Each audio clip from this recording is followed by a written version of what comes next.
Don't touch him. The woman snapped, her voice sharp enough to cut through the rain and stop half the sidewalk in its tracks. For one suspended second, the whole block seemed to hold its breath. Cars hissed past on the slick street. A neon pharmacy sign blinked red against the wet glass of the bus shelter. Water dripped from the edge of the awning in a steady rhythm, tapping the concrete like a nervous heartbeat.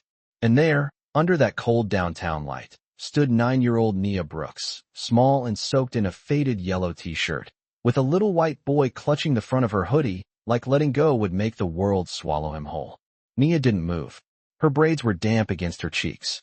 Her sneakers were so worn the rain had already found its way through the seams, and she could feel the cold water pressing against her socks with every breath she took. In one hand, she still held the tiny paper bag from Miller's Pharmacy, folded tight to protect the cough syrup inside. In the other, she kept her palm open near the boy's shoulder, not grabbing him, not pulling him, just staying close enough so he wouldn't feel alone. "He's lost," she said softly, but nobody seemed to hear the softness. They only heard what they expected to hear. The woman, wrapped in a beige trench coat that still smelled faintly of expensive perfume and fresh dry cleaning, stepped closer with her phone already in her hand. I said step away from him. A few people slowed down. Then a few more. Faces turned.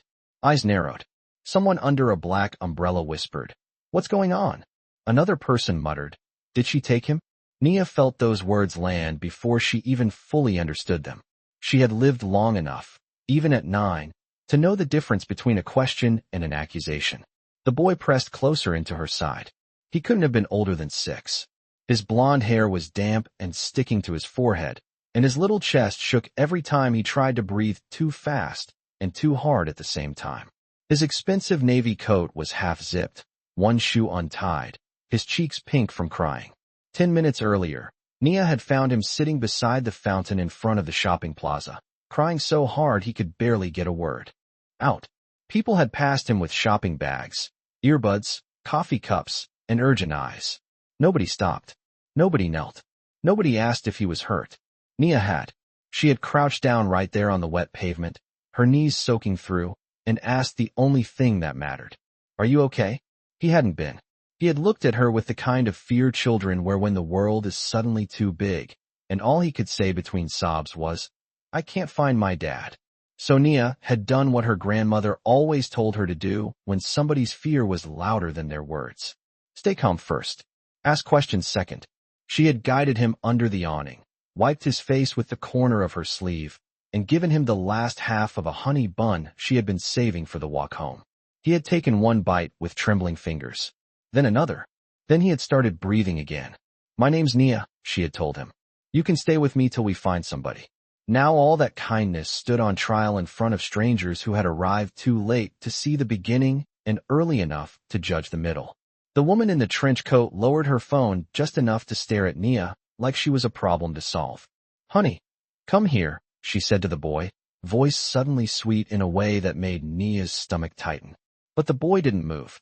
He clung harder to Nia's hoodie and shook his head so fast a drop of rain slid from his lashes. "No," he whispered. "Please don't make her go." The words were small, but they changed the air. Nia looked down at him, then out at the circle of grown-ups gathering beneath umbrellas and store lights, all polished shoes and suspicious silence.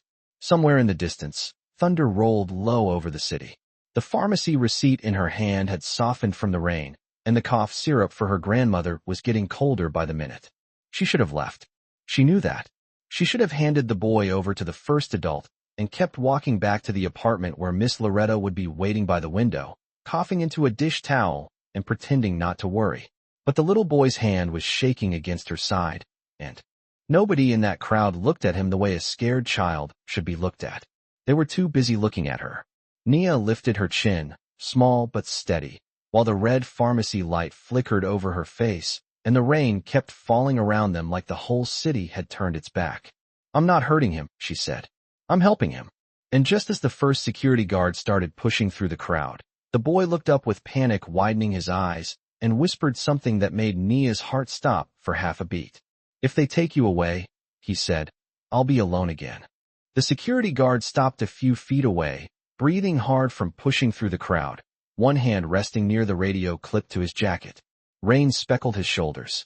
He looked at the little boy first, then at Nia, then at the paper bag in her hand, as if trying to decide which part of the picture made the least sense.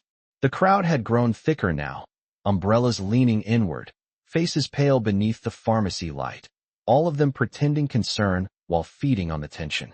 Nia could feel it pressing in from every side, the weight of grown-up doubt, the kind that always arrived dressed like caution and sounded like authority.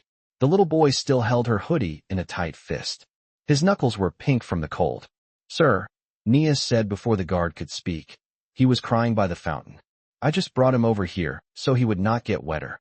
Her voice came out steady, though her heart had begun to hammer high in her chest.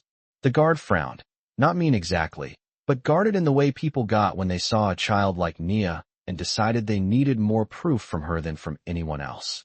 "What is your name, sweetheart?" he asked, though he was not looking at the boy when he said it. He was looking at Nia. "Nia Brooks," she answered. "I am 9. The woman in the trench coat folded her arms. "And why is he with you?" The question was sharp, almost offended. Nia looked at her, then back at the guard. She knew better than to answer every stranger who thought they had a right to judge her. Her grandmother had taught her that too. Tell the truth once. Tell it calm. Then let the truth do its work. "Because nobody else stopped," she said. The boy let out a shaky breath and pressed closer. The guard crouched slightly so he could see him better. "Hey, buddy, can you tell me your name?" The little boy swallowed hard. His lower lip trembled. For a second, Nia thought he might shut down again, might disappear back into that panicked silence she had first found him in by the fountain. But then he looked up, not at the guard, at her. Nia gave him the same small nod she had given him before under the awning.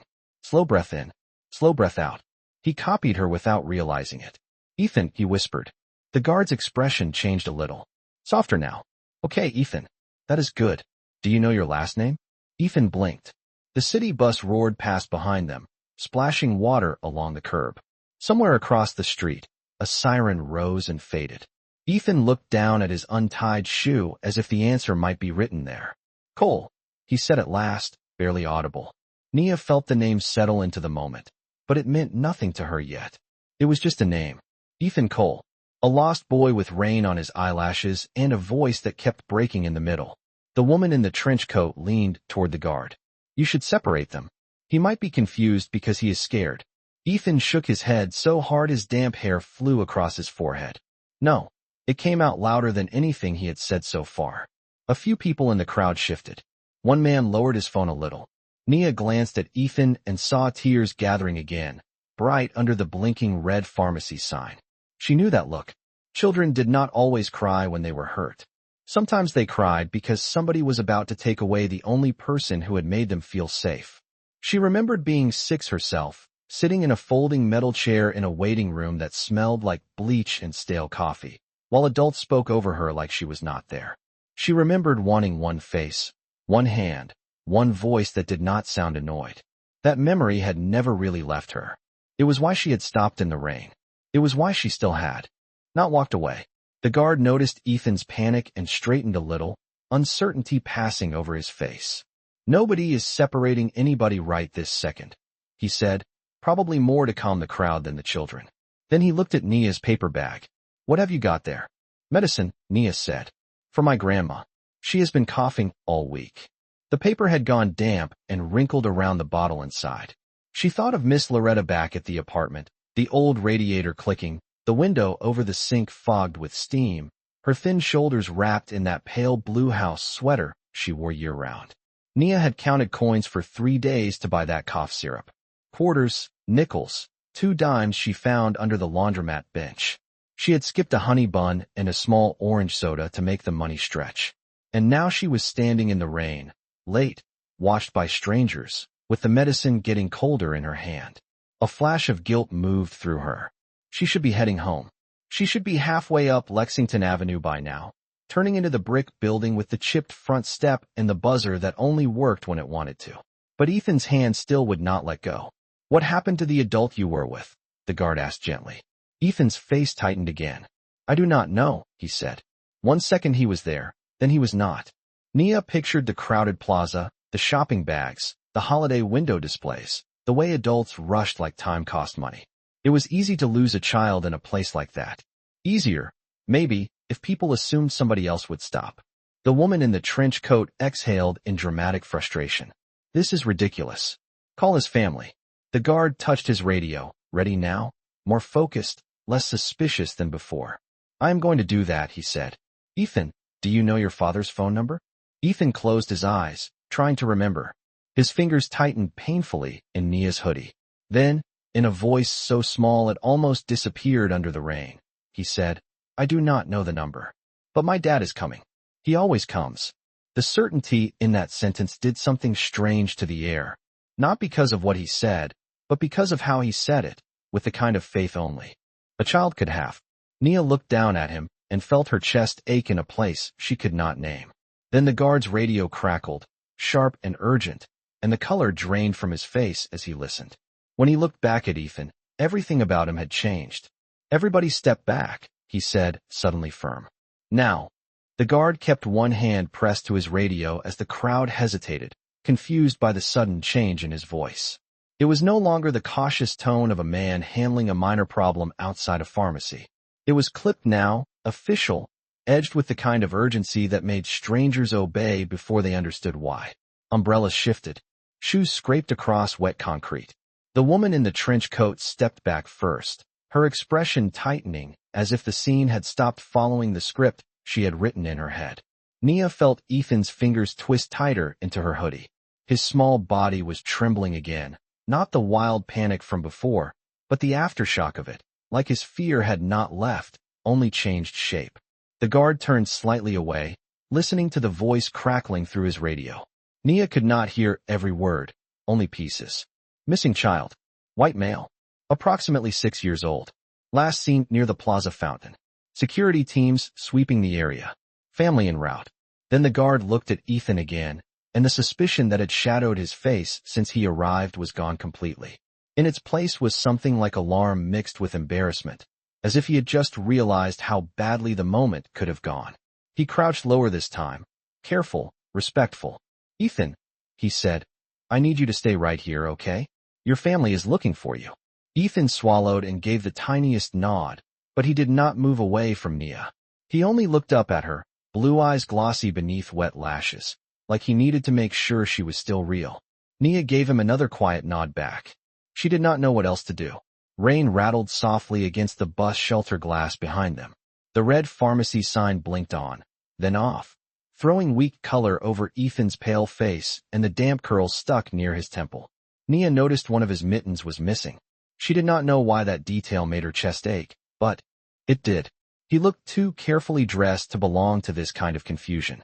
The navy coat, the little leather shoes, the soft scarf hanging half undone around his neck. Somebody had bundled him up with love before the day went wrong. Somebody had expected to keep him safe. You said your dad always comes, Nia whispered.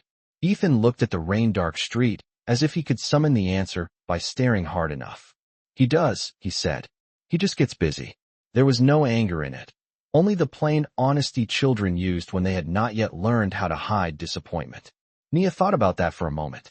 She knew busy adults, busy landlords, busy cashiers, busy people on the subway who looked right through children like they were part of the station wall.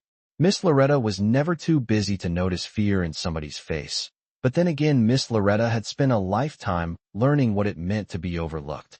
The guard stood and signaled to another member of Plaza Security moving through the crowd. 2 more men appeared near the curb, scanning faces, earpieces glinting under the streetlights. They did not wear mall uniforms. Their jackets were darker, sharper, tailored in a way that made them look expensive even in the rain. One of them spoke quickly into a microphone near his collar and glanced at Ethan with visible relief. The air shifted again. Nia could feel it. So could the crowd.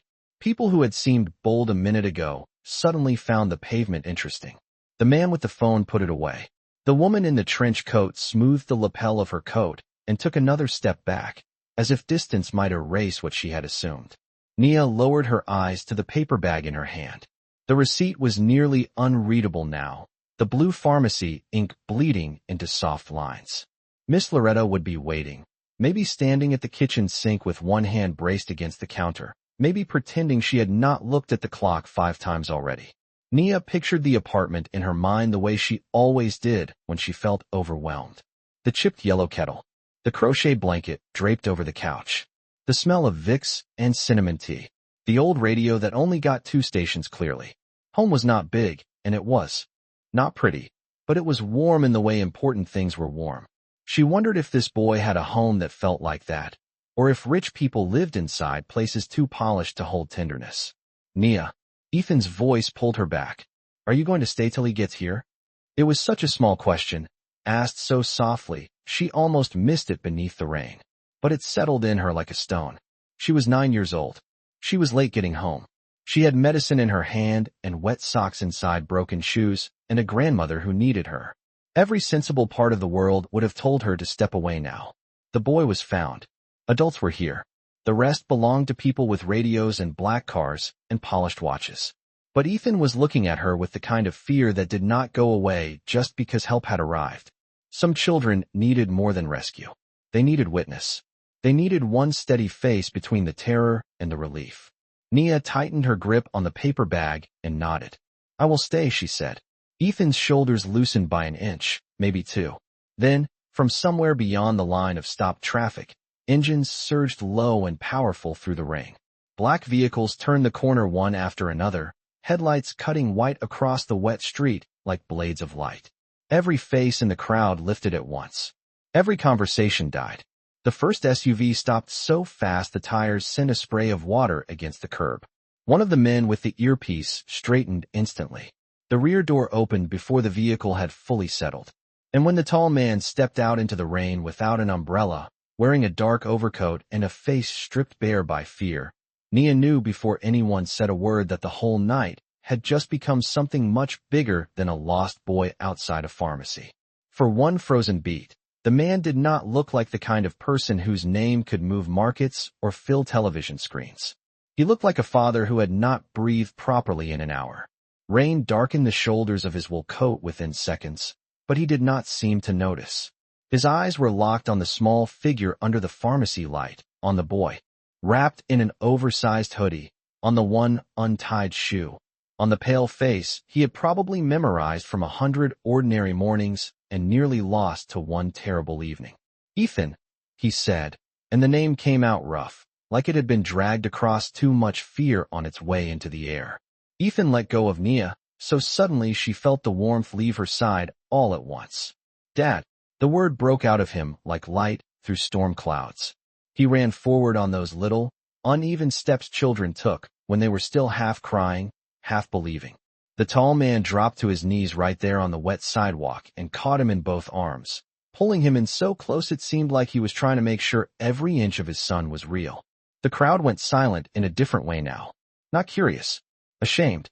Nia stood still under the blinking red sign, the paper pharmacy bag damp in her hand, her hoodie gone from her shoulders, the cold settling deep into her t-shirt and along the back of her neck. She watched the father hold the boy and say things too soft for anyone else to hear. Ethan's small hands clung to the man's coat collar. He was talking fast now, the way scared children did once safety finally arrived. The man listened to every word like none of them could be spared. One of the men with the earpiece stepped closer, lowering his head respectfully. Sir, he appears unharmed. Sir. That was the first thing that told Nia this was not just any father. Then the second came from the woman in the trench coat, who drew in a breath sharp enough to be heard over the rain. Oh my God, she murmured, no longer certain of anything except that she had made herself part of a story she did not understand. A whisper moved through the crowd, thin and electric. Adrian Cole. That is Adrian Cole. The name rippled outward in soft disbelief. Nia had heard it before, maybe from the television mounted in the laundromat, maybe from the old magazines stacked in the dentist office where Miss Loretta sometimes went when her tooth pain got too bad. It was one of those names adults said with a different kind of attention. Money name. Building name. Name on the side of hospitals and glass towers and scholarship ads on the subway. But standing there in the rain, Adrian Cole did not look like any of those things. He looked tired in the oldest way. His jaw was tight. His hair was damp at the temples. Relief had not softened him so much as cracked him open. Ethan pulled back just enough to touch his father's face, as if checking he was really there. I told you would come, he whispered. Adrian shut his eyes for one brief second. When he opened them again, they shone with the kind of emotion powerful men usually hid behind conference tables and dark glass office walls. "I am here," he said. "I am here now." Then Ethan turned in his father's arms and pointed back toward Nia. She wished suddenly that she had something drier to wear, something less faded, shoes without the front seam peeling back, anything that would make the spotlight of that small finger feel less bright. She stayed, Ethan said. Everybody else just looked. She stayed. Adrian followed his son's gaze. For the first time, his eyes settled fully on Nia. Not over her. Not past her. On her. She felt it immediately, the weight of being truly seen by someone whose face appeared on screens and magazines and the sides of charity buses. It was not a cruel look. It was careful, searching. His gaze moved from her wet braids to her bare arms, from the oversized paper bag in her hand to the hoodie wrapped around his son. Something changed in his face when he noticed that. Something quiet and immediate. He stood slowly, still keeping one arm around Ethan's shoulders, and crossed the sidewalk toward her. The men around him did not try to stop him. The crowd parted on instinct. Even the rain seemed to soften, dropping now in a finer silver mist that caught in the white beam of the headlights. Nia did not step back, but she did straighten, the way Miss Loretta had taught her when speaking to adults who carried the world like it belonged to them. "Stand tall, baby. You do not have to be big to stand tall." Adrian stopped a few feet away. Up close, he looked older than the billboards did. Not old, but worn at the edges. There were faint lines around his eyes, the kind made by stress more than laughter. He looked at the paper bag in her hand, then at his son, then back at her. "You were the one with him?" he asked. His voice was low, controlled now, but it still carried the echo of panic. Nia nodded. "Yes, sir." "Did you find him alone?" "By the fountain," she said. "He was crying. I just did not want him to be scared by himself." The answer hung there, simple and unpolished. No performance. No pleading. Just the truth. Adrian stared at her for a moment longer than most adults would have. Maybe because she was only 9. Maybe because she was shivering and still trying not to show it. Maybe because his son had wrapped himself in her kindness and would not let it go.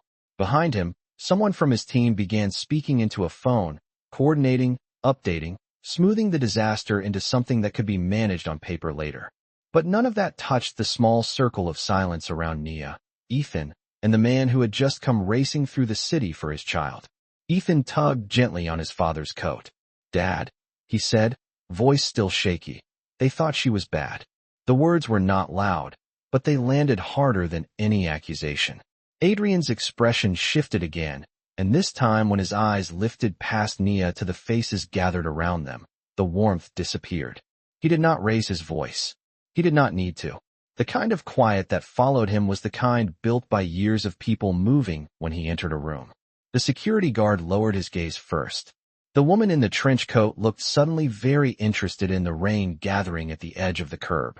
Adrian looked back at Nia, and when he spoke, his tone was different now. Not just grateful. Personal. "What is your name?" Nia adjusted her grip on the pharmacy bag because her fingers had gone stiff from the cold. "Nia Brooks," she said. Adrian gave a slow nod, as if fixing the name somewhere important inside himself. Then his eyes dropped once more to the wet receipt half visible through the thin paper, to the label on the bottle inside, and the look on his face changed for the third time that night, becoming something softer, sadder, more human than money could. "Teach. You were on your way home," he said quietly. Nia nodded again. "To my grandma."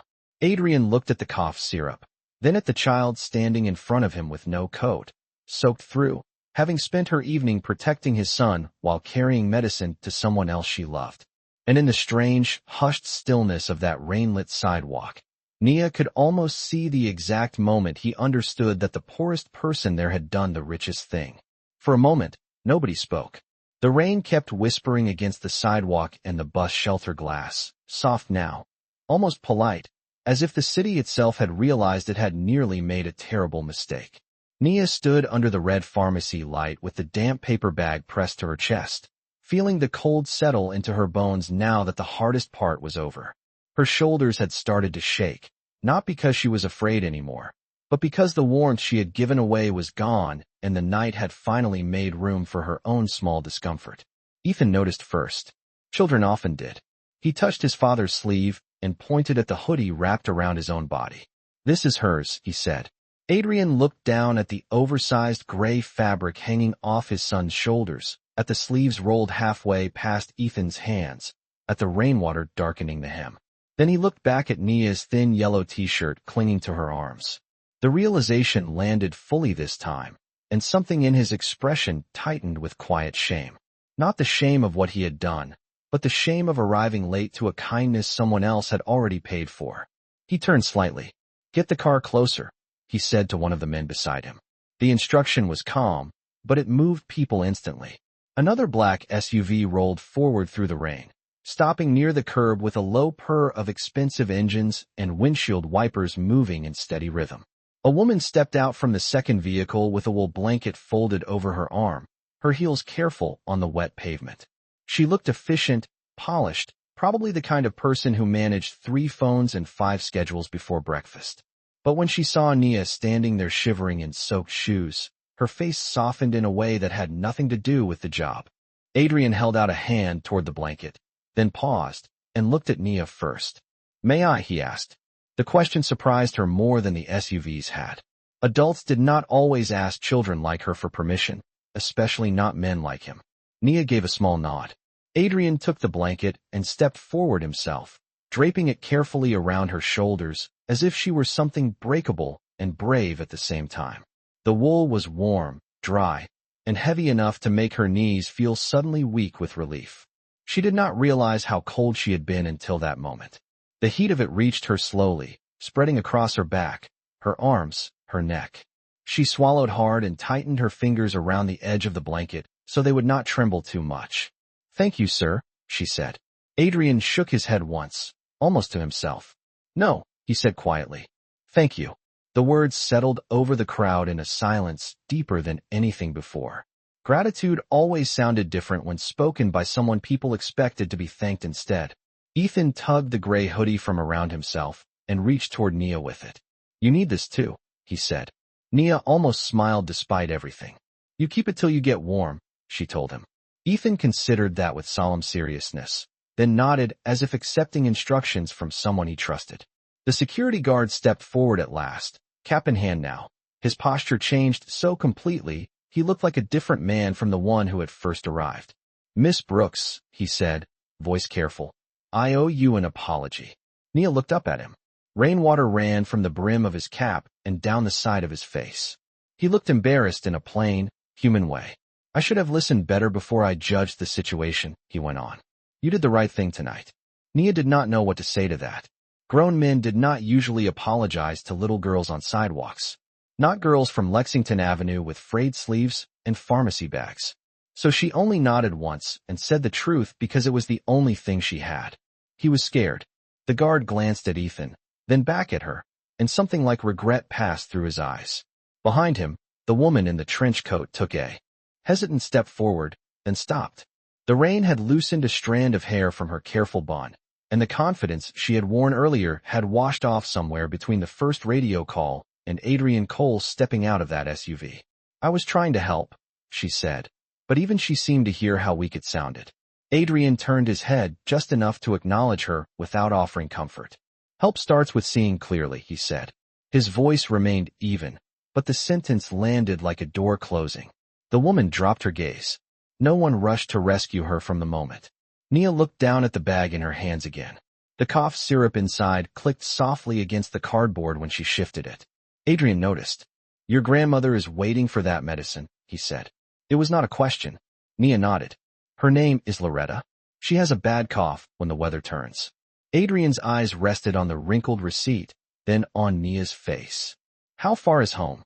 "About 11 blocks, she said. "And the bus, if it is late." One of the men beside him looked startled, as if 11 blocks in the rain felt less like distance and more like accusation. Adrian glanced toward the dark street, the slick sidewalks, the shine of headlights over puddles. Then he looked back at Nia with a kind of decision settling into place behind his eyes. "You are not walking home tonight," he said. Nia opened her mouth to protest out of habit more than certainty. She had spent enough years hearing that help came with strings to mistrust comfort at first glance. But Ethan reached for her hand again, this time with dry fingers and steady eyes, and whispered, "Please come with us till you get warm." The city lights reflected in the puddles at their feet. The bus shelter hummed softly behind them, and standing there wrapped in borrowed wool, medicine in hand, Nia had the strange feeling that the night was no longer simply happening to her.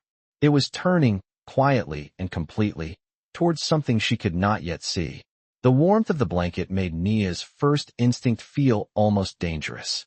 It would have been easy to let herself sink into it, to stop thinking, to forget the 11 wet blocks between the pharmacy and the apartment on Lexington Avenue, where Miss Loretta would be waiting with the kitchen light on and worry folded into every minute that passed. But Nia had learned young that comfort was something to hold carefully, not something to trust too quickly. She shifted the medicine bag in her hands and looked from Ethan's small face to Adrian Cole's steady one. The black SUVs idled at the curb, their headlights whitening the rain and the steam rising faintly from a manhole down the block. Everything about the scene felt too polished to belong to her, from the clean leather seats visible through the open door to the men in dark coats speaking quietly into earpieces like the whole city could rearrange itself for one frightened child. Nia tightened the blanket around her shoulders. "I should get home," she said. Her voice was polite, but it carried the small firmness of somebody used to carrying responsibility that looked bigger on her than it should. Adrian did not interrupt her. He only listened, which made it harder to refuse him. "My grandma worries if I am late," Nia added, "and she needs this medicine tonight." Adrian's eyes dropped to the paper bag in her hands again. The corner had gone soft from rain. The receipt was a blur of blue ink. For one second, he seemed to look past the bag itself and see all the things it represented. Counted coins, a long walk, a child planning around somebody else's pain. Ethan stepped closer, the gray hoodie still hanging around his shoulders like proof of where comfort had come from tonight. "We can take you home," he said, as if the answer had always been that simple. "You do not have to walk." Nia looked at him, and the earnestness in his face nearly undid her. There was nothing complicated in Ethan. No pride, no calculation, just gratitude, still warm and immediate.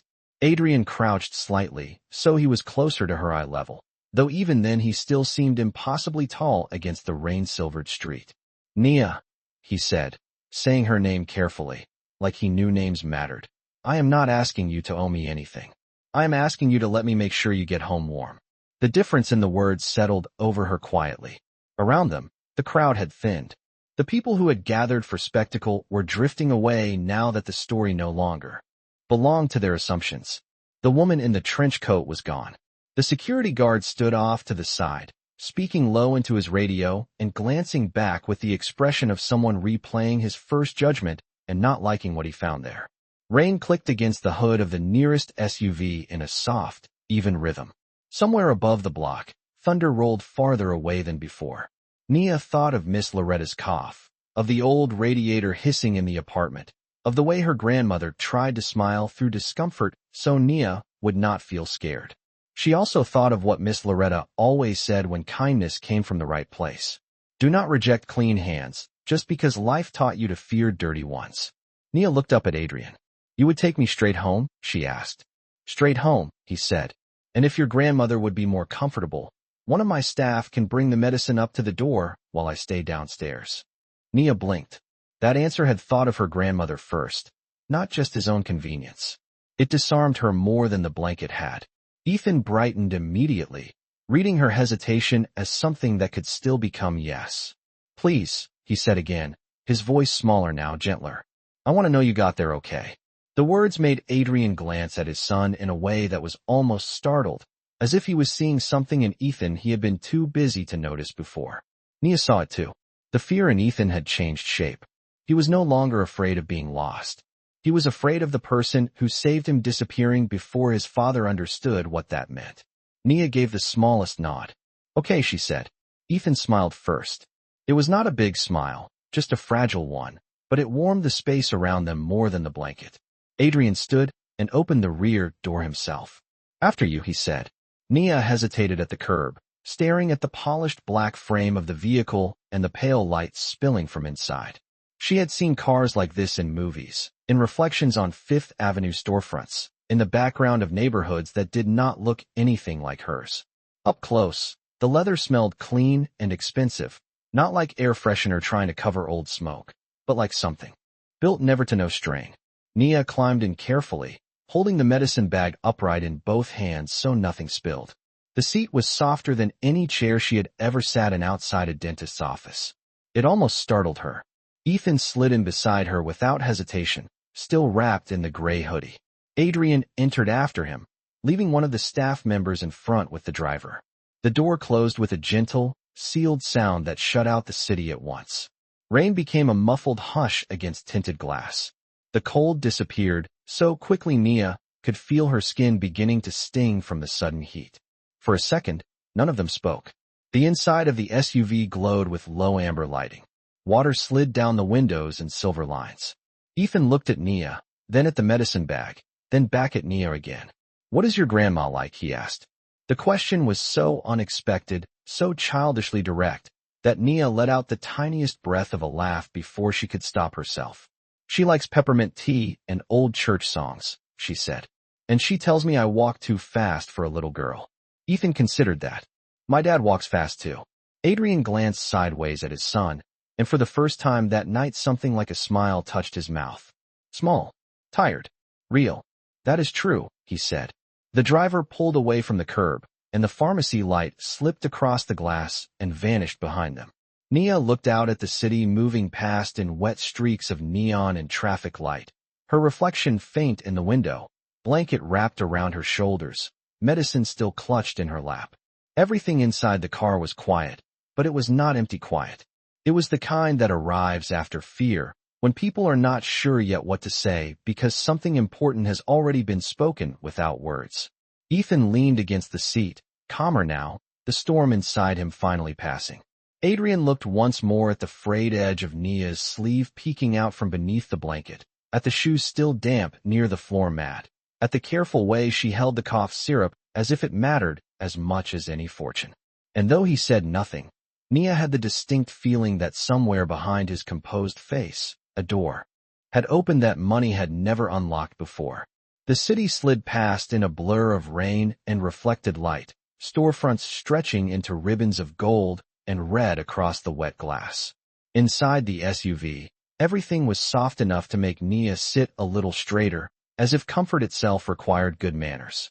The leather seat held warmth the way old sunlight held to brick walls after summer, and the low hum of the engine felt so smooth it barely seemed real. Nia kept the pharmacy bag in her lap with both hands, careful not to wrinkle it more than the rain already had. She had never ridden in a car this quiet before. Even the windshield wipers sounded distant, like they belonged to another world outside the sealed dark windows. Ethan had settled beside her now, the storm in him easing by degrees.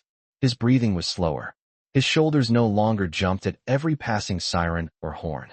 He was still wrapped in Nia's gray hoodie, and every so often he touched the sleeve absently, as if making sure the proof of her staying had not disappeared. Across from them, Adrian sat with his hands loosely clasped, his coat unbuttoned now, his tie slightly loosened at the collar. Without the crowd and the rain and the panic pushing him forward, he looked quieter than before.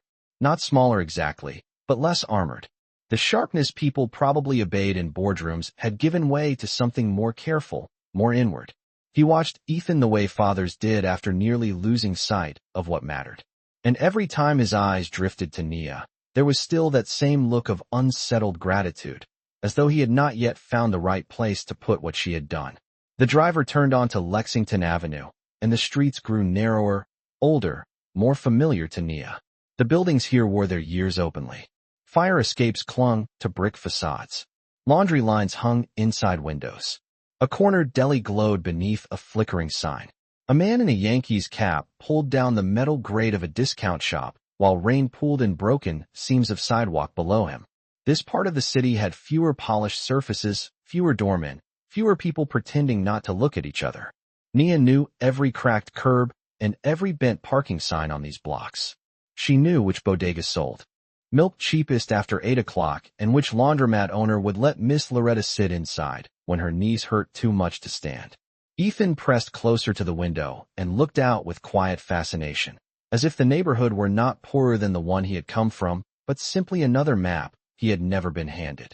Do you live here? He asked. Yes, Nia said. 2 more blocks. Ethan nodded and kept watching the streetlights drag across the glass.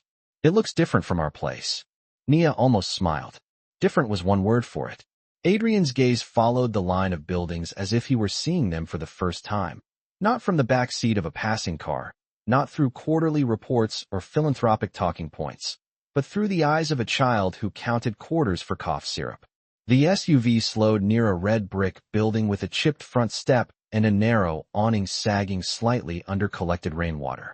The number over the buzzer was missing 1 metal digit, leaving a pale outline where it used to be.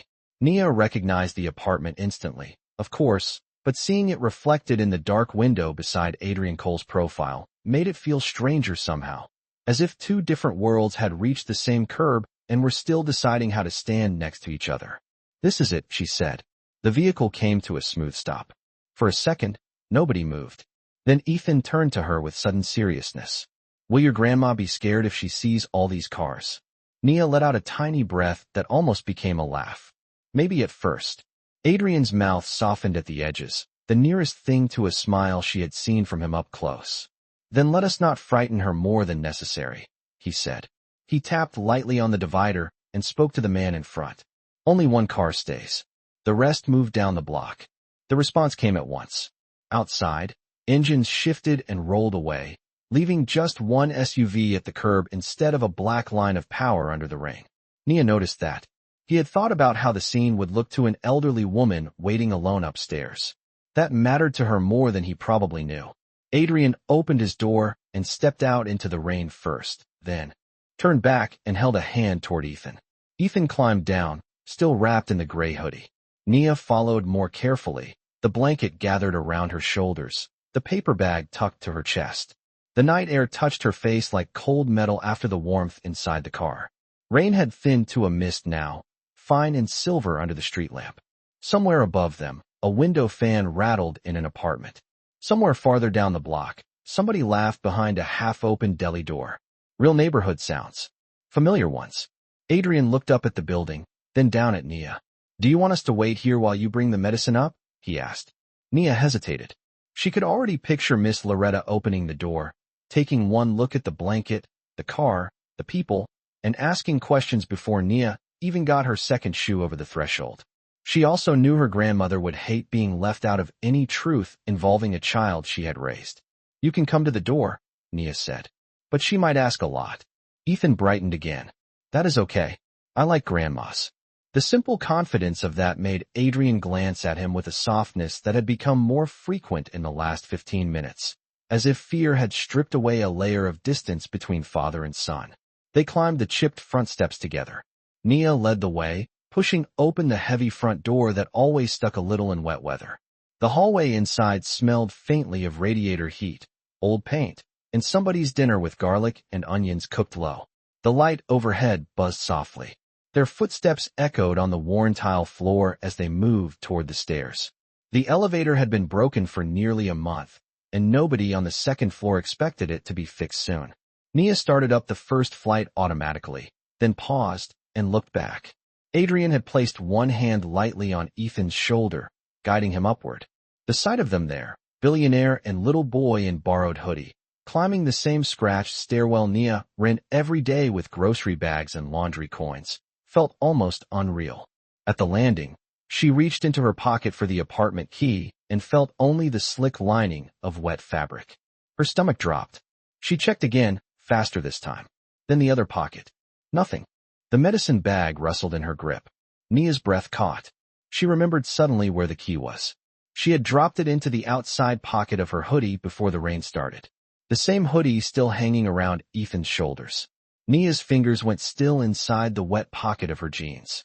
Then, colder than the rain outside, realization moved through her in one clean sweep. The key was not in her pocket. It was in the front pouch of the gray hoodie, still hanging off Ethan's small shoulders.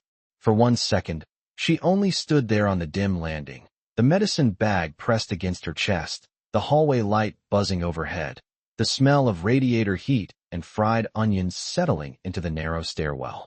Adrian noticed the change in her face immediately. "What is it?" he asked, his voice low enough not to startle her. Nia looked at Ethan, then at the hoodie, then back at the worn apartment door at the top of the next short flight. My key, she said softly. I left it in my hoodie pocket. Ethan blinked down at the sweatshirt he was wearing as if it had suddenly become something important in a way he had not expected.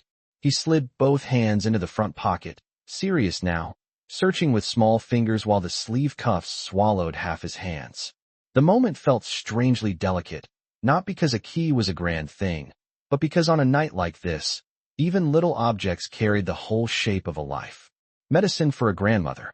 A borrowed hoodie. A door that could only open if a child remembered where she had tucked away the one thing that let her back inside. Ethan's hand found something metal. His face brightened with relief. I got it, he said, pulling out a small silver key attached to a faded plastic tag from the laundromat 2 blocks over. Nia let out the breath she had been holding. It came out so quietly nobody but Adrian seemed to hear it.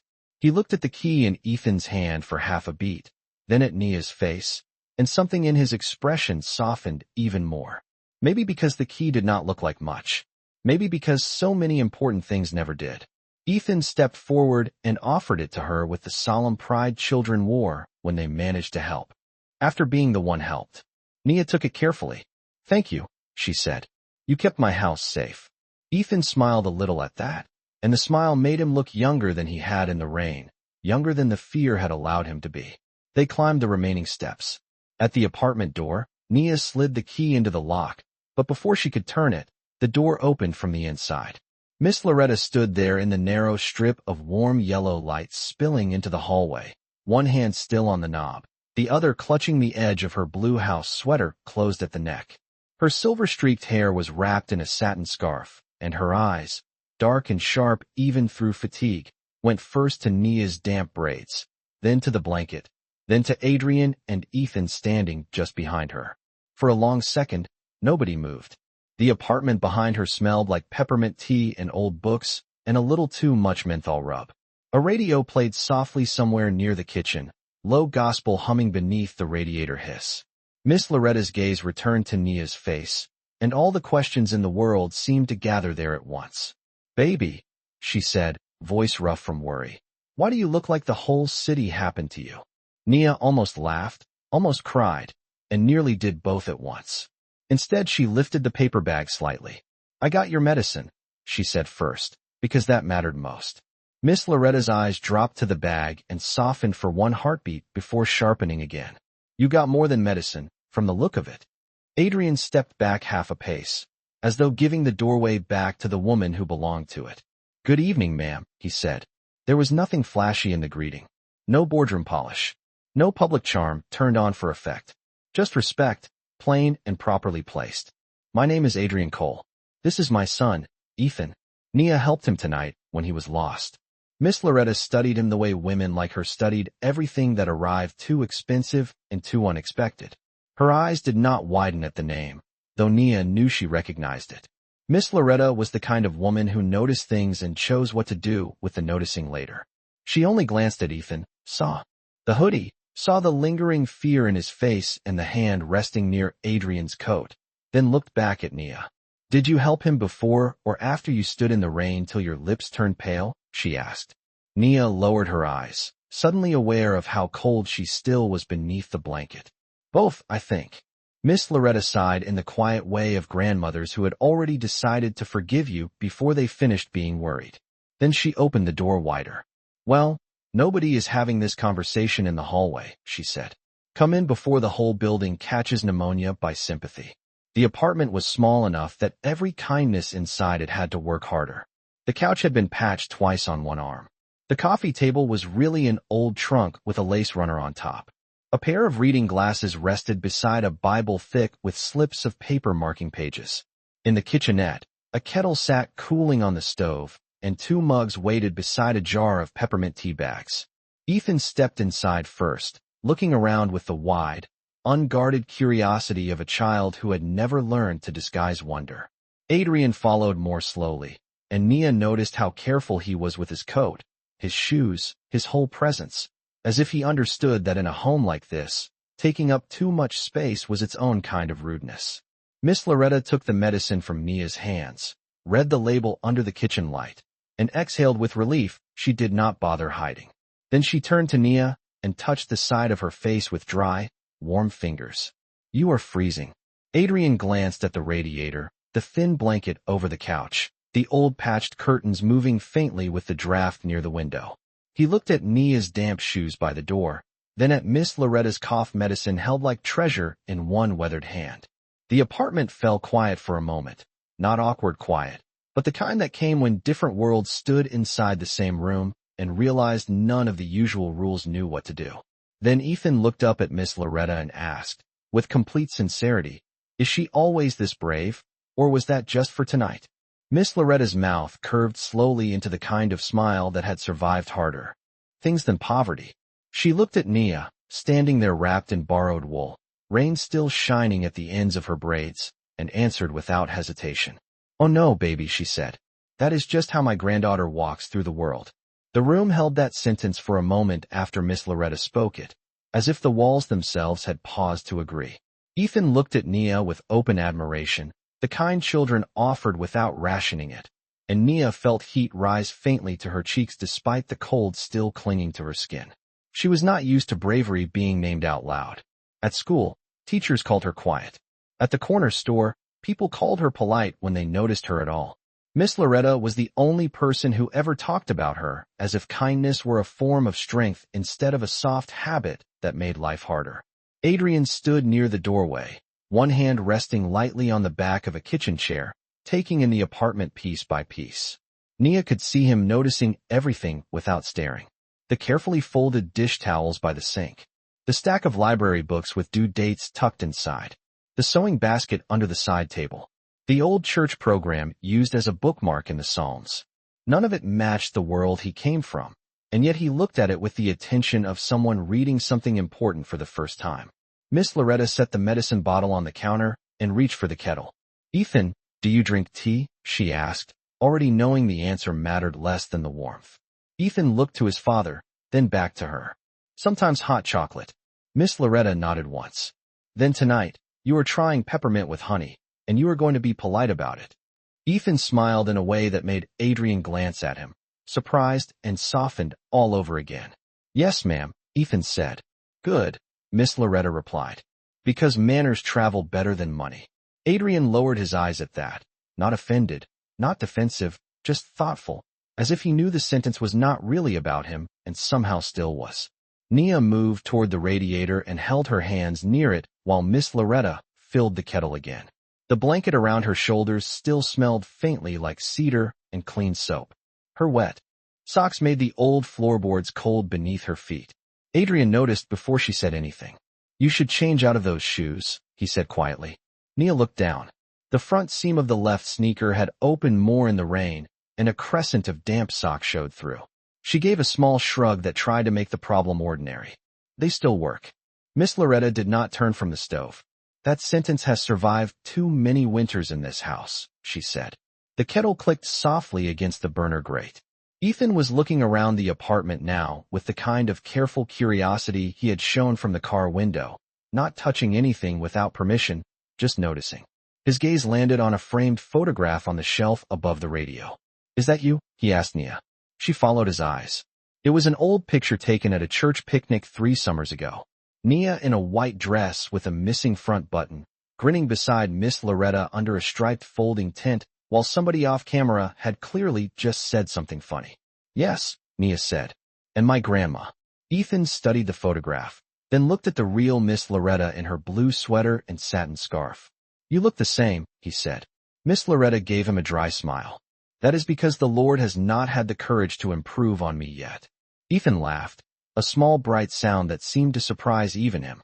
The whole room changed when he did. Something loosened. The night, which had arrived dripping with fear and suspicion, began to settle into something gentler.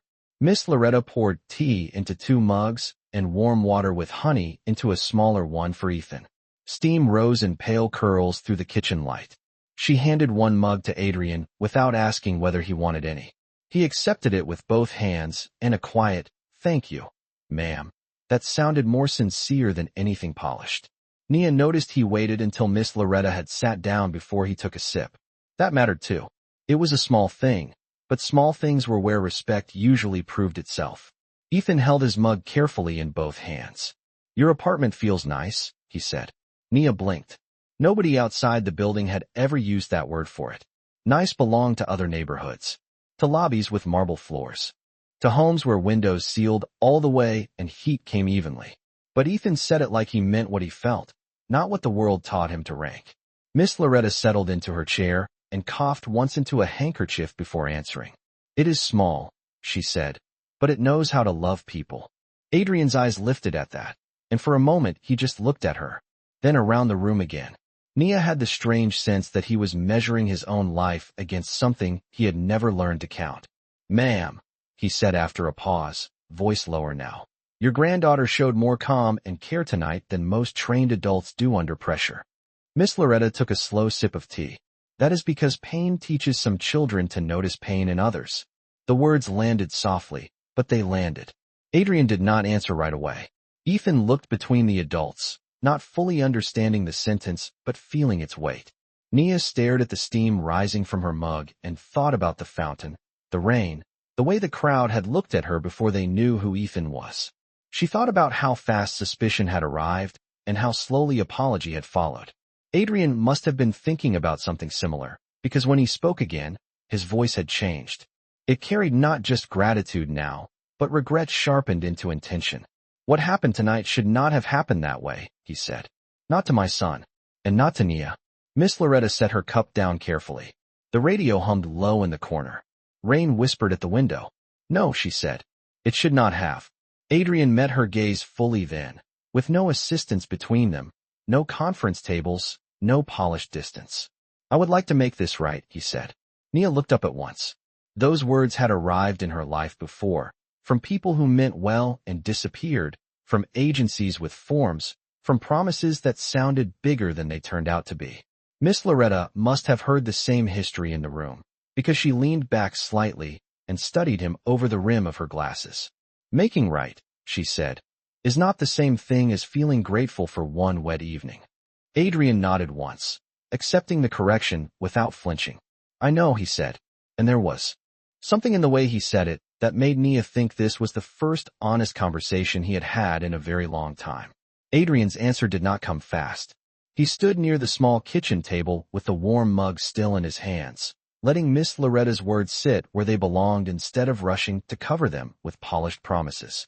Outside, a car passed slowly through the rain, tires whispering against the wet street. Inside, the radiator clicked and sighed beneath the window, and the apartment held its warmth the way older places did, not perfectly, but faithfully. Nia sat on the edge of the couch now with the blanket around her shoulders and her damp sneakers set neatly by the door. Ethan had curled into the armchair beside the radio, his feet not quite touching the floor, his honeyed peppermint water balanced carefully in both hands. He looked smaller indoors, softer somehow, as if being found had returned part of the childhood fear had borrowed from him. Adrian set the mug down on the table with deliberate care. "You are right," he said to Miss Loretta. "Gratitude can be loud for one night and gone by morning. I am not interested in doing that." His voice had none of the sharpness Nia imagined he used in offices. It was quieter now, as if the room required honesty more than authority. Miss Loretta folded her hands in her lap and watched him with the patience of a woman who had seen enough of life to know truth rarely rushed in wearing confidence. "Then what are you interested in?" she asked. Adrian glanced at Ethan first. The little boy was looking down into his mug, tracing the steam with his eyes. Then Adrian looked at Nia, at the blanket over her shoulders, at the socks she had changed into from the hallway laundry basket because Miss Loretta had ordered it without discussion, at the dignity of a child who had very little and still made room for somebody else's fear. "I am interested," he said slowly, "in understanding how my son ended up safer with a 9-year-old girl in the rain than with the systems I pay to protect him." The sentence settled into the room differently from the others. It did not sound like charity. It sounded like confession. Nia looked up. She had expected an offer. By now, maybe money folded awkwardly into gratitude, maybe a polished promise from a man used to solving things with numbers. But this was not that. This was a man looking directly at the hole in his own life and not pretending it belonged to somebody else. Miss Loretta noticed the difference too. Her expression did not soften exactly, but it opened a little. "That is a better question," she said. Adrian gave a brief nod, accepting the small mercy in it. He exhaled and looked around the apartment once more, not in judgment, not in pity, but in attention. "My son had a security detail, a driver, a caregiver schedule, live tracking, protocols for public spaces. Layers of protection." He paused, and a tired, almost bitter smile touched his mouth. Yet tonight the person who truly protected him was a little girl carrying cough syrup home in the rain. Ethan looked up then, hearing himself somewhere inside the sentence. He glanced at Nia with instant loyalty. "Because she listened," he said. "Everybody else talks first." The words were simple, but they cut clean. Adrian turned to his son and held his gaze. Nia could see something passing between them, something tender and difficult at the same time. The kind of truth children gave before adults had time to improve it into something less useful. Miss Loretta leaned back in her chair and reached for her tea again. "Children know who sees them," she said. "That is why so many grown folks are uncomfortable around them. Kids do not mistake power for presence." Adrian lowered his eyes. He did not defend himself. He only nodded once more, and that silence told Nia more than any apology would have. Ethan shifted in the armchair and pulled the gray hoodie closer around himself. "I thought if she left," he said quietly, "I would disappear again." The room went still at that. Not dramatic stillness. Human stillness. The kind that arrives when somebody says the thing nobody else had words for yet. Adrian turned fully toward his son. "Disappear?" he repeated gently. Ethan shrugged in the helpless way children did when their feelings came out larger than their language. "Not like magic," he said. "Just like nobody would know where I really was." Nia felt something tighten in her chest. She understood that sentence in a way she could not explain. Miss Loretta did too. Her eyes moved from Ethan to Adrian, and when she spoke, her voice was softer than before. "That boy was not just lost on the sidewalk," she said. "He was lost inside the moment. There is a difference." Adrian sat down then, not on the better chair Miss Loretta had offered earlier, but on the plain wooden one nearest his son, as if closeness mattered more than comfort now. He rested his forearms on his knees and looked at Ethan with the full weight of a father finally listening without trying to get ahead of the answer. "I am sorry," he said. The apology was not grand. It was not dressed up. It was simply placed where it belonged. Ethan stared at him for a second, then gave a tiny nod, as if he had been waiting less for the words than for the stillness that made them believable. Nia looked down at her hands under the blanket. The wool had warmed all the way through now. The room smelled like peppermint and rain drying off coats, and something savory Miss Loretta must have cooked earlier. Adrian looked toward Nia again. "I cannot change what those people assumed when they saw you with Ethan," he said. "But I can make sure the people responsible for my family's security understand exactly who failed tonight and why." Miss Loretta's gaze sharpened slightly. "And what would that do for my granddaughter?" Adrian met her eyes. "It would tell the truth in the right rooms," he said. "And after tonight, I think truth has been absent from too many of them." Nia felt the words more than she understood them, but she knew this much. He was not offering her a reward like she was a lucky witness to somebody else's story. He was trying, in his own language, to move the weight of the night off her small shoulders and place it where it should have been all along. The rain at the window had softened to a fine hush now. Ethan yawned into the sleeve of the hoodie without meaning to. Miss Loretta noticed immediately. "That baby is tired," she said. Adrian looked at his son and seemed startled to find how late the hour had become, how much had happened in what was probably less than 90 minutes. Then he looked back at Nia and Miss Loretta, the apartment. The tea, the patched furniture, the narrow room that had held more honesty than he was used to hearing in spaces 10 times its size. "Tomorrow," he said quietly, "if you allow it, I would like to come back in daylight. Not with an entourage, not with cameras, just to speak properly. Because whatever happens next, I do not want this night to be the kind of thing powerful people remember only until morning." Miss Loretta did not answer Adrian right away. She reached for the kettle instead, though it no longer needed tending, and stood there for a second with one hand resting on the stove, as if she trusted her thoughts more when they had somewhere warm to land. The apartment had gone quiet in that particular late-night way when even small sounds seemed to carry meaning. The radio hummed low with a voice singing about grace. Water ticked softly in the old pipes. Ethan, curled deeper into the armchair with Nia's gray hoodie still around him, was fighting sleep in the stubborn way children did when they wanted to stay close to the people who had made them feel safe. Adrian sat forward in the wooden chair near him, elbows on his knees, waiting without pushing. Nia watched all of it from the couch, the blanket wrapped around her shoulders, her dry socks tucked beneath her feet, the medicine already measured and taken by Miss Loretta, who now looked a little less pale than when the night began. Finally, she turned from the stove and faced Adrian fully. "Daylight tells the truth on people," she said. "If you come back in daylight, I will know more about whether you mean what you say." Adrian accepted that without a flicker of offense. "That is fair," he said. Miss Loretta nodded once, a small permission, but a real one. Ethan's eyes lifted at that. "Can I come too?" he asked, voice thick with sleep. Adrian looked over at him, and something softened in his face again. "If Miss Loretta allows it," he said. Miss Loretta arched one brow. "That depends," she replied. "Are you one of those children who leave crackers and couch cushions and ask for things after bedtime?" Ethan thought about it with complete seriousness. "Only sometimes." That pulled a quiet laugh from Nia before she could stop it. The sound changed the room. Adrian turned toward her, and for the first time that night, the gratitude in his expression was not weighed down by panic or shame or the strain of being watched. It was steadier now, warmer. "I am glad he found you," he said. The sentence was simple, but it entered the room gently and stayed there. Nia lowered her eyes for a second, unsure what to do with being spoken to that way. "I am glad too," she said. He was really scared. Ethan looked over at her from the armchair, already half folded into sleep. "I was," he admitted. "But then you talked like nothing bad was happening." Nia shrugged inside the blanket. "Sometimes that helps."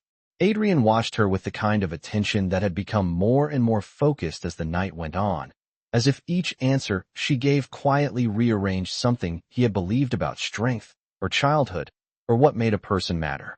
He looked toward the door, where Nia's damp sneakers sat beside his polished shoes, and the contrast seemed to say something to him all over again. "Who taught you to stay that calm?" he asked. Nia glanced at Miss Loretta. Her grandmother answered before she could. "Life," she said. Then after a beat she added, "And a little bit of me." Adrian nodded slowly. He seemed to understand that both parts were true. The clock above the refrigerator clicked into the next minute. Ethan yawned again, longer this time, and his mug nearly tipped in his hands before Adrian took it gently and set it aside. "We should let these good people rest," Adrian said softly. Ethan's face tightened with instant disappointment. "Do we have to go now?" The question floated there, small and honest. Nia felt it too, though she would not have admitted it. Strange how a night that began with suspicion on a sidewalk could turn into this, a room full of people reluctant to break the fragile warmth they had somehow made together. Miss Loretta looked at Ethan and then at the rain-sheened window. "Little boy," she said, "the best kindness knows when to leave before it turns into burden." Ethan considered that, then nodded as if filing it away for later. Adrian stood, buttoning his coat again, though more slowly than before. He looked around the apartment one last time, not as a visitor cataloging difference, but as a man trying to remember a place that had shown him something he did not want to lose. Then he reached into the inside pocket of his coat and withdrew a simple cream card. No flashy gold lettering. No dramatic gesture. He set it on the table near Miss Loretta's tea mug. "This has my direct number," he said. "Not an office line. Not an assistant. If anything at all is needed tonight, or tomorrow, or after that, call me." Miss Loretta glanced at the card but did not pick it up immediately. "We are not calling for favors," she said. "I know," Adrian answered. "That is not why I left it." Their eyes held for a second, and something passed between them that had nothing to do with class and everything to do with recognition. She gave a slow nod and touched the edge of the card with 2 fingers, accepting not the power behind it, but the sincerity. Ethan slid out of the armchair and padded over to Nia. For a second, he just stood there, looking at her like he was trying to memorize her face the way children memorize safe places. Then he held out the gray hoodie. "You need this back," he said. Nia took it and felt the small metal key still in the pocket, along with a little leftover warmth from his hands. "Thank you," she said. Ethan hesitated, then leaned in and gave her a quick, careful hug, the kind only children could make feel entirely pure, entirely real. "See you tomorrow," he whispered. Nia hugged him back, lightly because she could feel how tired he was. See you tomorrow. Adrian watched that exchange with a look Nia could not fully read, except for one part of it. He looked humbled. Not by poverty. Not by spectacle. By decency. He stepped toward the door, then paused and turned back to Miss Loretta. Ma'am, he said, you were right earlier. My son knew who saw him tonight. I think maybe I needed that lesson too. Miss Loretta pulled her sweater closer around her shoulders and gave him a look both kind and unsparing. Then do not just learn it, she said. Live different because of it. Adrian held her gaze and answered the only way he could now. I intend to. Then he opened the door. Cool air slipped in from the hallway. The apartment's warmth pressed softly against it. Ethan took his father's hand, and together they stepped out beneath the buzzing light of the landing. Nia stood with the hoodie folded in her arms, blanket slipping slightly from one shoulder, watching them go until the stairwell swallowed the sound of their footsteps. When the apartment door clicked shut again, the room felt smaller than before, but not emptier. Miss Loretta picked up the cream card from the table and looked at it under the lamp. Then she turned to Nia, who was still staring at the door as if the night might knock one more time. Baby, she said quietly, some people walk into your life with noise. Others walk in carrying a mirror. Nia looked down at the hoodie in her hands, at the rain-damp seam, at the little silver key resting safely in the pocket, and for the first time since the pharmacy, she understood that what had changed tonight was not just that a boy had been found. Something in a grown man had been found too. The apartment stayed quiet for a long time after the door closed. Not empty quiet. Resting quiet. The kind that settles over a room after something important has passed through it and left the air changed. Nia stood near the couch with the gray hoodie folded against her chest, her fingers still curled around the soft fabric where Ethan's warmth had not fully faded. The cream card on the table caught a little of the lamp light beside Miss Loretta's teacup. Outside, the rain had thinned to a faint silver whisper against the window. Somewhere in the building a pipe knocked once, then again. Miss Loretta eased herself down into the kitchen chair with the careful slowness of someone whose body had lived a long time and was not shy about mentioning it. She coughed once into her handkerchief, softer now than before, then looked up at Nia with the kind of gaze that saw more than children usually wanted seen. You are still standing in the doorway of your mind, she said. Nia blinked. What? Miss Loretta nodded toward the couch. Sit down, baby. Your body made it home. The rest of you is still halfway out on that landing. Nia sat. The blanket slipped around her shoulders again, warm and heavy, and all at once the tiredness of the night found her properly. It moved into her arms first, then the backs of her knees, then behind her eyes. She set the hoodie beside her and tucked one foot under the other. The apartment smelled like tea leaves and rain drying from wool. Miss Loretta reached for the cream card and turned it over once in her fingers. The paper was thick, the printing clean and dark. Just a name. A number. No title listed under it. No need. You think he meant it? Nia asked quietly. Miss Loretta did not answer right away. She set the card down again and leaned back in the chair, looking toward the window where the glass had fogged faintly at the corners. I think, she said at last, that he was telling the truth as he understood it in that moment. Nia frowned a little. That sounds like maybe. Miss Loretta smiled with one side of her mouth. That is because life usually is. The clock above the refrigerator ticked into the next minute. Nia stared at the hoodie in her lap. He looked different when Ethan talked, she said. Like he heard things for the first time. Miss Loretta nodded. Some men spend so much time being listened to that they forget how to listen. Then one honest voice gets through, and suddenly they do not know what to do with themselves. Nia thought about that. About Adrian in the kitchen chair. About the way he had gone quiet instead of defensive. About how he had looked at Ethan when the boy said everybody else talked first. Do you think he will come back tomorrow? She asked. Miss Loretta did not even hesitate. Oh yes, she said. That one is coming back. Nia looked up. How do you know? Miss Loretta reached for her tea, found it gone cool, and drank it anyway. Because men like that are used to solving what money can reach. Tonight, he met something money missed. That tends to leave a mark. The sentence settled over Nia slowly. She could feel the truth of it, even if she could not yet name all its edges. She looked down at her left sneaker near the door, still dark from rain. The front seam split open farther than before. She imagined Adrian noticing it. The blanket, the radiator, the medicine bottle. The little silver key in the hoodie pocket. Rich people saw things all the time, she guessed. But maybe they did not always know which things meant something. Miss Loretta watched her granddaughter's face and knew the road her thoughts were taking. Do not build a castle out of one kind evening, she said gently. And do not shrink what happened either. Both are mistakes. Nia gave a tiny nod. That sounded like Miss Loretta. Never float too high. Never make yourself too small. Just stand where the truth is and keep your feet there. She reached into the hoodie pocket and pulled out the key, turning it once in her fingers. The laundromat tag clicked softly against the metal. Ethan asked if I was always brave, she murmured. Miss Loretta gave her a look over the rim of her glasses. And what did you tell him? Nothing. That tracks. Nia smiled faintly. I do not know if I was brave. He was just crying. Miss Loretta leaned forward then, her voice gentler than the room. Nia, bravery is not always big. Sometimes it is staying when other people step around what hurts. Sometimes it is being kind when the world gives you every reason not to bother.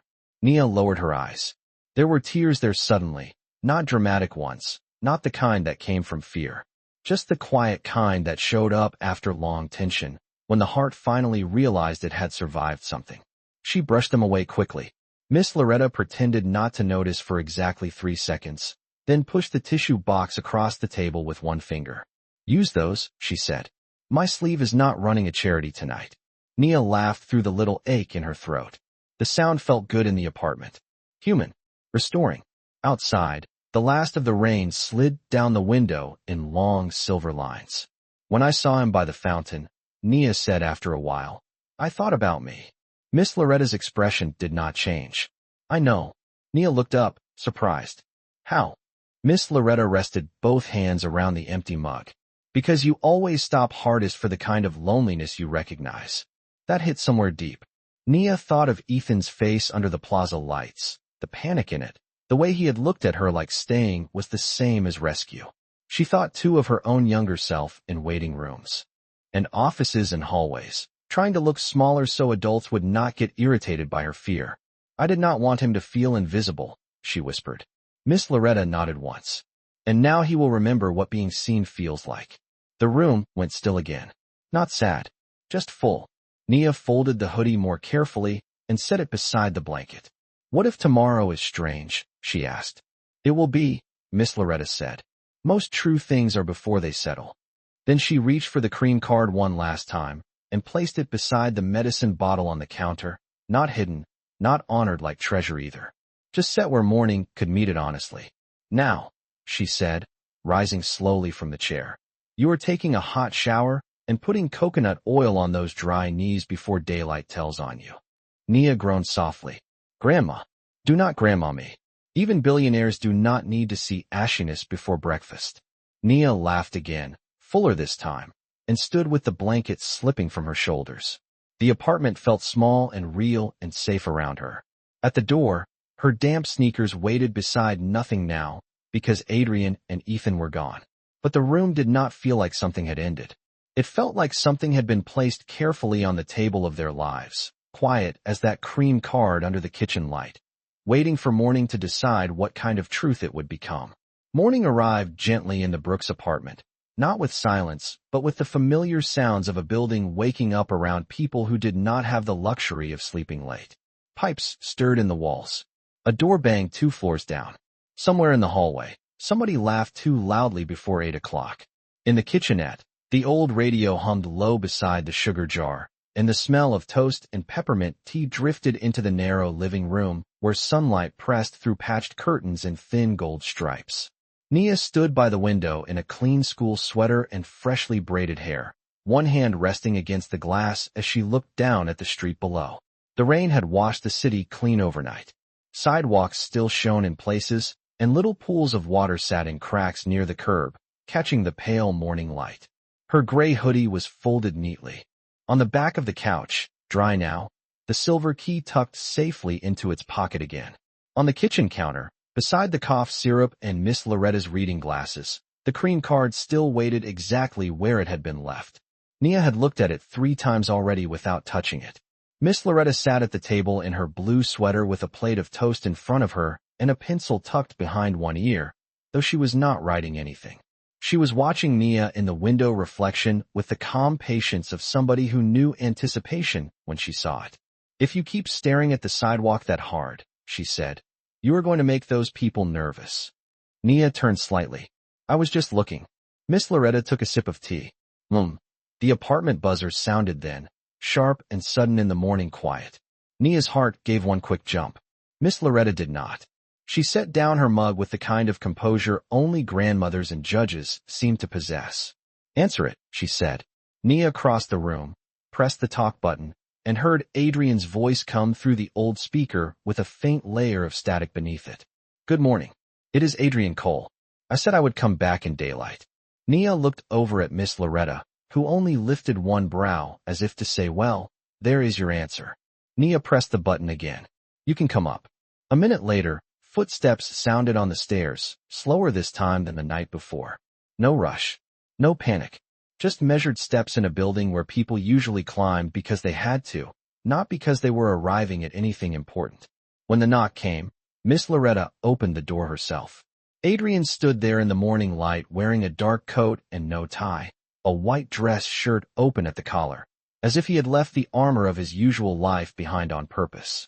Beside him was Ethan in a navy sweater and clean sneakers, holding a small paper bag from a bakery and trying, with visible effort, not to bounce on his toes. Adrian was alone with his son. No security in the hall. No assistants behind him. Miss Loretta noticed that first. Of course she did. "You came light," she said. Adrian nodded. "I said I would." Ethan held up the bakery bag immediately.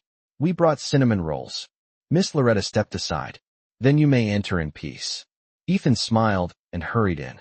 Adrian followed, carrying not flowers, not a grand gift basket, not any polished token that could be mistaken for a transaction, but a slim folder tucked under one arm, and a look on his face that told Nia he had not slept much.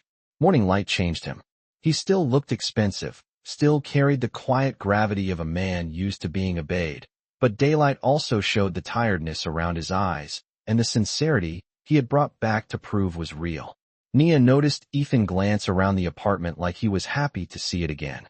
He looked at the radio, the couch, the framed picnic photograph, and then at Nia, smiling with the uncomplicated relief children reserved for people they had already decided belonged in the safe category. "You are here," he said. Nia almost smiled. "So are you." Adrian waited until Miss Loretta sat before he did the same. He placed the slim folder on the table, but did not open it immediately. Ethan set the bakery bag down with great care, then took his place near his father, though not so close as to hide behind him. That, Nia noticed too. Some small thing had shifted in the boy overnight. He looked steadier. Maybe being heard did that. Adrian folded his hands once and exhaled. "I wanted to return exactly as I promised," he said. "In daylight. Without spectacle. And I wanted to say this first while nothing is between us except the truth." The room went still, but not tense. "Ready?" He looked at Nia, then at Miss Loretta, then finally at Ethan. "What happened last night exposed more than one failure. My son was failed by people hired to protect him. Nia was failed by adults who judged her before they listened. And I was failed by a life that made me think management and presence were the same thing." He let the words rest there. No one interrupted. Even Ethan was still. "I spent most of the night reviewing every detail," Adrian continued. "The security procedures, the timeline, the responses. But the clearest thing I learned did not come from any report. It came from my son." Ethan looked down, shy now that is. Truth had become something adults were carrying carefully. Adrian's voice softened. He said the person who made him feel safe was the one who listened. Miss Loretta gave the slightest nod. Adrian opened the folder then, not dramatically, just enough to remove 2 sheets of paper and place them on the table. "These are not gifts," he said. "They are corrections." Miss Loretta's eyes sharpened, but she let him continue. "The first is confirmation that my family's foundation will cover Miss Loretta's medical care through one of the best respiratory clinics in the city, quietly and fully, if you consent. No publicity, no naming rights, no cameras. The second is a scholarship account for Nia, administered independently, beginning now and protected for her future education. Again, no publicity and no strings." Nia's breath caught. She looked at the papers without fully seeing them, just white pages under morning light, their edges too clean for the life she knew. Adrian did not push them closer. He only left them where they were, like truth that could bear to wait. "This is not payment for kindness," he said, and something in his voice made it clear he understood the difference mattered. "Kindness cannot be bought. This is me choosing not to walk away unchanged from what your granddaughter gave my son, and, frankly, what she gave me." Miss Loretta studied him for a long moment, her fingers resting near the cough syrup bottle on the table. "And if we say no?" she asked. Adrian answered without hesitation. "Then I will still be grateful. I will still tell the truth in the rooms that need to hear it. And I will still teach my son that the bravest person he met this week was a little girl on Lexington Avenue who stayed in the rain." Ethan turned to Nia with complete certainty. "That part is already true," he said. Nia looked down at her hands in her lap. They were small hands. School pencil hands. Coin-counting hands. Hands that had wiped rain from a lost boy's face and held medicine through a cold city night. She had never thought of them as hands that could change the shape of anything bigger than her own day. But the room felt different now, bright with a kind of quiet she could not mistake. Miss Loretta picked up the papers at last and read them slowly, every line, while Adrian waited, and Ethan tore one cinnamon roll in half, because patience at 6 years old still needed a task. The morning sun moved higher across the floorboards, warming the place where Nia's old damp shoes had sat the night before. Outside, the city went on hurrying. Inside, something much softer was taking root. When Miss Loretta finally set the papers down, she looked first at Nia, not Adrian. "Baby," she said, "what do you want?" Nia's eyes lifted. The question entered her more deeply than the offers had. Nobody rich had ever asked her that before. Nobody powerful either. She looked at Ethan, at the gray hoodie folded on the couch, at Adrian sitting there without his usual armor, waiting for an answer that was not his to shape. Then she looked at her grandmother, the woman whose cough had softened because a bottle of medicine made it home after all. Nia took a slow breath. "I want her to get well," she said quietly. "And I want him to never feel lost like that again." The room held still around that answer. Adrian bowed his head once, as if receiving instruction. Miss Loretta's eyes shone, though her voice stayed steady. "Then, that is where we begin." Sunlight touched the cream card on the table, the scholarship papers beneath Miss Loretta's hand, the little silver key in the pocket of Nia's folded hoodie. None of it glittered like a miracle. It looked quieter than that. Truer. A child had seen another child in trouble and refused to step around his fear. In the end, she had not changed the whole world. But in one apartment on Lexington Avenue, and in the heart of one man who thought power was enough, she had made them all remember what decency feels like.